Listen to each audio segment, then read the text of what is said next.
Hello everyone, welcome to neo mentors. ఈరోజు session ఏంటంటే TGPSC group 2 examination సక్సెస్ఫుల్గా complete అయింది. First of all those who have return the examination, so congratulations to all of them. అయితే దీని మీద cut off గురించి మీరు ప్రతిసారి వీడియో చేస్తారు కదా, దీని మీద చేయండి అని కొంతమంది స్టూడెంట్స్ అడిగారు. సో కట్ ఆఫ్కి సంబంధించి నేను కొంతమంది వ్యక్తులతో మాట్లాడాను. ఎస్పెషల్లీ ఎగ్జామినేషన్ ఎవరెవరైతే రాశారో నేను వాళ్ళతో కొంచెం మాట్లాడాను. అలాగే నేను స్వతహాగా ఎగ్జామినేషన్ పేపర్స్ కూడా చూశాను. డెఫినెట్గా ఎగ్జామినేషన్ పేపర్ అయితే అన్ని పేపర్లు అంటే మనకు ఉన్నటువంటి మొత్తం 2 రోజులు జరిగినటువంటి 4 పేపర్లు కూడా ఏ పేపరు ఈజీగా లేదు. ఖచ్చితంగా మోడరేట్ టు డిఫికల్టీ లెవెల్లోనే ఉంది పేపర్ అంతా. And more of the thing ఏంటంటే, ఒకటి ఇది గ్రూప్ 2 స్టాండర్డ్ పేపర్ అయితే కాదు, ఖచ్చితంగా యూపీఎస్సీ స్టాండర్డ్ పేపరే ఉంది. అలాగే యూపీఎస్సీ కన్నా ఒక మెట్టు ఎక్కడ ఎక్కువ ఉందంటే, మెజారిటీ ఆఫ్ ద క్వశ్చన్స్కి చాలా చోట్ల డేటా అనేటటువంటిది చాలా ఎక్కువగా ఇచ్చాడు. సో కొన్నిసార్లు ఆ డేటాని ఎవరు గుర్తుపెట్టుకుంటారు? ఎగ్జాంపుల్కి ఇండియన్ ఎకనామీలో క్వశ్చన్ అడిగాడు. 2022-23 సంవత్సరానికి సంబంధించి సెకండ్ అడ్వాన్స్డ్ ఎస్టిమేట్స్లో భాగంగా ఖరీఫ్ ఇయర్కి ఎన్ని లక్షల మెట్రిక్ టన్నులు ఆహార ధాన్యాల ఉత్పత్తి జరిగింది? ఎవడు గుర్తుంటుందండి? అది ఫినాన్స్ మినిస్టర్కి కూడా గుర్తుండదు. 1542 యాక్చువల్గా దాని నెంబరు, ఓవరాల్గా వేసుకుంటే 3362 ఎంత ఉంది. ఇది కూడా నేను ఎగ్జామినేషన్ పేపర్ ఇచ్చినాక చూశాను, అందులో ఎవరికి గుర్తుండదు. సో ఇట్లాంటి కొన్ని క్వశ్చన్స్ ఉన్నాయి. సో కాబట్టి డేటా ఇంక్లూడెడ్ క్వశ్చన్స్. అలాగే హిస్టరీలో బాగా డెప్త్ ఇచ్చాడు, ఇండియన్ హిస్టరీ క్వశ్చన్స్కి సంబంధించి. సో ఈ హిస్టరీ క్వశ్చన్స్ ఎంత చదివినా చదవకపోయినా ఏదో ఒకటి పెట్టి రావాలనేటట్టుగా ఉన్నాయి ఆ క్వశ్చన్స్ అయితే. సో బాగా డీప్గా చదివినటువంటి వ్యక్తులు, ఎక్కువగా రివిజన్ చేసినటువంటి వ్యక్తులు కూడా చాలా ఇబ్బంది పడ్డారు హిస్టరీకి సంబంధించి. Of course when comes to Telangana economy old data ఇచ్చాడు, కొత్త డేటా ఇవ్వకుండా ఓల్డ్ డేటా ఇచ్చాడు. అలాగే వెన్ కమ్స్ టు మన తెలంగాణ ఫార్మేషన్ మూమెంట్కి సంబంధించి బిట్స్ కొంచెం ఉన్నాయి, పర్వాలేదు, రాసేటటువంటి విధంగానే ఉన్నాయి. అంటే చదివినటువంటి విద్యార్థులు దానికి సాటిస్ఫై అయ్యారు. బట్ ఏ రకంగా చూసుకున్నా మనకు కట్ ఆఫ్ ఎంత ఉండొచ్చు అనేటటువంటిది ప్రశ్న వస్తుంది. ఎందుకంటే ఇప్పుడు ఎగ్జామినేషన్ మోడరేట్గా ఉందా, డిఫికల్ట్గా ఉందా, ఈజీగా ఉందా, ఇవన్నీ కూడా గతం. సో గత అన్నట్టు. సో ఇప్పుడు కట్ ఆఫ్ ఎంత ఉండొచ్చు? సో ఖచ్చితంగా ఈచ్ పేపర్కి 90 మార్కులు అయితే తెచ్చుకోవచ్చు. అది కూడా ఎందుకు అంటే నెగిటివ్ మార్కింగ్ లేదు కాబట్టి. సో ఈచ్ పేపర్కి 90 మార్కులు వేసుకున్నా, ఎక్కడన్నా కొంచెం అటు ఇటు అయ్యి వేరే పేపర్స్లో కవర్ అయినా ఓసీ కట్ ఆఫ్ డెఫినెట్గా చాలామంది నాకు చెప్పిన తర్వాత నేను అనలైజ్ చేసుకున్నటువంటి అంశాల మేరకు ఒక 360+ ఉండేటట్టు కట్ ఆఫ్ అయితే కనిపిస్తుంది.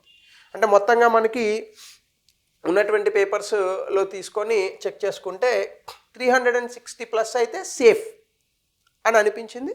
అఫ్కోర్స్ ఇది అంచనా మాత్రమే, ఇది నిజం ఖచ్చితంగా ఇదే ప్రూవ్ అవుతుందా అనేది ఏం ఉండదు, యు నో దట్. సో దీనికి సంబంధించే మన కమ్యూనిటీ సెక్షన్లో నియో మెంటర్స్ ఎగ్జామ్ 360 ఛానల్లో exclusive for group 1 and group 2, ఇది ఐఏఎస్కి మనకు వేరే ఛానల్ ఉంది కాబట్టి. సో ఈ ఛానల్లో నేను ఒక పోల్ నిర్వహిస్తున్నాను.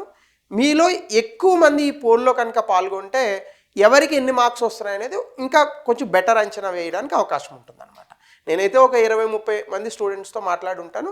వాళ్ళు చెప్పినటువంటి అంశాల మేరకు, ఇంకా కొన్ని యూట్యూబ్లో కొంతమంది చెప్పినటువంటి అంశాల మేరకు ఒక అంచనా అయితే ఇది వచ్చింది. అలాగే EWS cut off, OBC cut off కనుక మనం చూసుకుంటే ఖచ్చితంగా EWS cut off OBC cut off కన్నా తక్కువ ఉండేటటువంటి అవకాశం ఉంటుంది. ఓబీసీలో ఎక్కువ మంది రాసే వాళ్ళు ఉన్నారు కాబట్టి జనరల్ కట్ ఆఫ్కి దగ్గరలోనే మహా అయితే ఒక 10, 15, 20 మార్కులు మాత్రమే ఓబీసీ కట్ ఆఫ్ డిఫరెన్స్ ఉండేటటువంటి అవకాశం ఉంది. అంటే అటు ఇటుగా మనం ఒక 340+ వేసుకుందాం ఓబీసీ అయితే. అలాగే ఈడబ్ల్యూఎస్ అనేది ఒక 25-30 మార్కులు వేసుకున్న పోనీ 335 ఈడబ్ల్యూసీ పెట్టుకోవచ్చు. అలాగే SC and SC cut off కూడా మనం చూసుకుంటే నెంబర్ ఆఫ్ పోస్టులు ఉన్నవే 783 కాబట్టి అంత విపరీతంగా కట్ ఆఫ్ తగ్గిపోయే అవకాశం ఏమి ఉండదు. ఒక 325+ వరకు మనం ఎస్సీ ఎస్టీ కట్ ఆఫ్ని అనుకోవచ్చు. సో ఇవి సేఫ్ ఏరియాస్ అని అంటున్నాం. అంటే ఇది వస్తే ఖచ్చితంగా మీకు ర్యాంక్ వచ్చేస్తుంది అనేది ఏం లేదు. సో సేఫ్గా మిమ్మల్ని మీరు రేస్లో ఉంటారా లేదా అని అనుకోవడానికి డెఫినెట్గా ఈ కట్ ఆఫ్స్ ఎక్స్పెక్టేషన్స్, ఎందుకంటే నేను లాస్ట్ 10 years నుంచి చాలా ఎగ్జామ్స్ని ఎక్స్పెక్ట్ చేశాను. ఒక 5-3 మార్కులకి అటు ఇటుగానే కట్ ఆఫ్స్ ఎక్స్పెక్ట్ చేయడం జరిగింది. అండ్ మోర్ ఓవర్ ఏంటంటే తెలంగాణ గ్రూప్ 2కి సంబంధించి నెంబర్ ఆఫ్ పీపుల్ ఎగ్జామినేషన్ పెట్టిన వాళ్ళలో రాసినటువంటి వ్యక్తుల సంఖ్య 50% ఉంది అని చెప్పి కూడా మనకి నిన్న న్యూస్ పేపర్లో వచ్చింది. సో అందులో భాగంగా కూడా కాంపిటీషన్ అనేటటువంటిది ఖచ్చితంగా తగ్గే అవకాశమే ఉంటుంది. ఎందుకంటే ఎక్కువ మంది ఎగ్జామ్ రాయలేదు కాబట్టి. ఈవెన్ మన స్టూడెంట్సే నేను ఒక సెంటర్లో అడిగితే మొత్తం క్లాస్లో 80 మెంబర్స్ ఎంతమంది ఉంటే 18 మంది వచ్చారట ఆ క్లాస్లో. సో ఇట్లాంటివి అనేక ఎగ్జాంపుల్స్ ఉన్నాయి. హైదరాబాద్లోనే తక్కువ మంది రాసినారంటే ఇంకా మిగతా ప్రాంతాల్లో కూడా తక్కువ రాసేటటువంటి అవకాశమే ఉంది. బట్ ఏదేమైనప్పటికీ అల్టిమేట్గా ఎగ్జామ్ అయిపోయిన తర్వాత మనకు కొన్ని ఆశలు ఉంటాయి కాబట్టి సో అందులో భాగంగా ఈ కట్ ఆఫ్స్ అయితే డెఫినెట్గా కొంచెం దగ్గరగా ఉండేటటువంటి అవకాశం ఉందనేది నా అభిప్రాయం. సో మీ అభిప్రాయాన్ని విత్ బెటర్ సివిక్ సెన్స్ మీరు కింద కమెంట్ సెక్షన్లో కూడా తెలపండి. సో వీటికి సంబంధించి కీలు కూడా ఆల్రెడీ మేము తీసుకొచ్చాము. కాకపోతే దాన్ని పీడిఎఫ్ రూపంలో ఇచ్చేటటువంటి ప్రయత్నం ఈ కమ్యూనిటీ సెక్షన్లోనే కీ అనేటటువంటి దాంట్లో నేను ఈవినింగ్ కల్లా పెట్టేటటువంటి ప్రయత్నం చేస్తాను. But after this class community సెక్షన్లో ఒక పోల్ నిర్వహించబడుతుంది.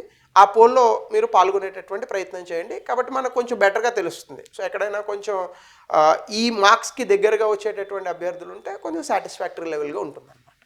సో ఇది టీజీపీఎస్సీ గ్రూప్ 2 ఎగ్జామినేషన్కి సంబంధించి డెఫినెట్గా పేపర్ మోడరేట్ అండ్ డిఫికల్ట్ పేపరే. కొన్ని క్వశ్చన్స్ మోడరేట్గా ఉన్నాయి, కొన్ని క్వశ్చన్స్ డెఫినెట్గా డిఫికల్ట్గా ఉన్నాయి. ఈజీ క్వశ్చన్స్ అనే ప్రసక్తే లేదు. That is completely understandable from the paper. So thank you. ఇది టీజీపీఎస్సీ గ్రూప్ 2 కట్ ఆఫ్కి సంబంధించి. సో చాలా రోజులు కష్టపడి గ్రూప్ 1 గ్రూప్ 2 రాశారు కాబట్టి కొన్ని రోజులు రెస్ట్ తీసుకోండి. So thank you. Have a nice day.